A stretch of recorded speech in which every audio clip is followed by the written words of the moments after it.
ஏங்க நீங்களே சொல்லுங்க. எவ்வளோ கஷ்டப்பட்டு வீட்டில் சமையலாக்கி, சோறாக்கி, குழம்பு வச்சு, சாப்பாடு கூட அரிசி அள்ளி போட்டதுமே ஆக்கிர்றோம். குழம்பு வைக்கிறதுக்கு என்னென்ன காய்கறி போட்டா நல்லாயிருக்கும்? எவ்வளோ உப்பு போடுறது, உரப்பு போடுறது, அந்த குழம்புக்கு ஏத்த மாரி ஒரு தொட்டுக்க செய்யறது, இதெல்லாம் எவ்வளோ கஷ்டங்க. நீங்களே சொல்லுங்க. கஷ்டம் தானே! அப்படியெல்லாம் ஆக்கி அரிச்சு வச்சு, வீட்டுக்கு வந்ததுமே உட்கார வச்சு, தண்ணி மோந்து குடுத்து, தட்டுல சோறு போட்டு, குழம்பு ஊத்தி குடுத்து, சாப்பிட்டுருக்கும்போதே இப்படி என்ன தெரிகிறது? அப்படின்னு மனசுல ஒரு எண்ணத்த வச்சுக்கிட்டு, எப்படா இந்த குழம்பு நல்லா இருக்குதான்னு சொல்லுவாங்களோன்னு கன்னத்துல இப்படி கை வச்சுட்டு உட்காந்துருப்பேங்க. சொல்லவே மாட்டாங்க. வாயத் திறந்து வார்த்தையே வராது. நானா பொறுத்து பொறுத்து பார்த்துட்டு, "ஏங்க குழம்பு நல்லா இருக்கா?" அப்படின்னு கேட்பேங்க. என்ன சொல்லுவார் தெரியுங்களா? "நீ சமைச்சுக்கிட்டே இரு, நீ சோறாக்கிக்கிட்டே இரு, குழம்பாக்கிக்கிட்டே இரு. என்னைக்கு நல்லா இருக்கோ, அன்னைக்கு நானா இன்னைக்கு சமையல் நல்லா இருக்குன்னு சொல்லுவேன். அது வரைக்கும் வாய திறந்து நீ கேட்கப்படாது." அப்படின்னு சொல்றாங்களே, எங்க வீட்ல தான் இப்படி சொல்றாங்களா? இல்ல உங்க வீட்லயும் இப்படி சொல்றாங்களா?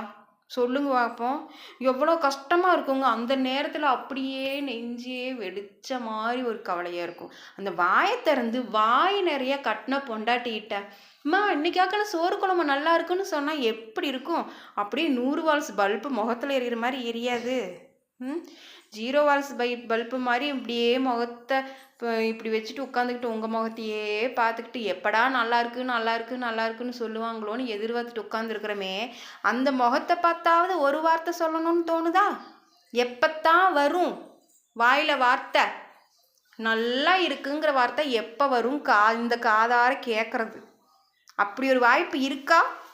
இல்லையா? சொல்லுங்க. எனக்கு தெரியல. ம். இல்லையா? பாருங்க. இல்லையா? அப்ப எதுக்கு இவ்வளோ கஷ்டப்பட்டு ஆக்கணுங்கிறேன் நானு. ஆ ஆக்காம வெறும் சோத்த ஆக்கி போட்டு, தண்ணி மட்டும் மோந்து மோந்து ஊத்தி உப்புக்கள் 5, 6 அள்ளி போட்டு குடுத்தா அப்ப வருமா? அப்படி ஒரு வாய்ப்பு நம்ம குடுத்துறலாமா? கஷ்டப்பட்டு ஆக்கி வச்சா அதுக்கும் ஒரு இது இல்ல. ஒரு மட்டு இல்ல, ஒரு மரியாதை இல்ல. எவ்வளோ கஷ்டப்பட்டு ஆக்கியிருக்காளேங்கிறது ஒரு யோசனை இல்ல. ம். எங்க வீட்ல எனக்கு மட்டும் தான் இப்படிலாம் நடக்குதா? இல்ல உங்க வீட்லயும் இப்படி இருக்கா? இல்ல நீங்களும் இப்படி எதிர்பார்ப்புல இருக்கீங்களா? தயவு செஞ்சு கொஞ்சம் சொல்லுங்க. அத கேட்டாவது நான் மனச தேத்திக்கிறேன். ஒவ்வொரு நாளும் நான் இப்படி ஏமாறுறேங்க. இன்னைக்கு தான் இந்த மனுஷன் சொல்லுவாரா? நாளைக்கு தான் சொல்லுவாரா? இன்னைக்கு தான் சொல்லுவாரா? ஐயோயோயோயோயோ! நான் தவிக்கிற தவிப்பு இருக்கே அந்த தவிப்பு. ஏன் கேட்குறீங்க? நீங்களாவது எனக்கு ஒரு விடுவு காலத்த சொல்லுங்க.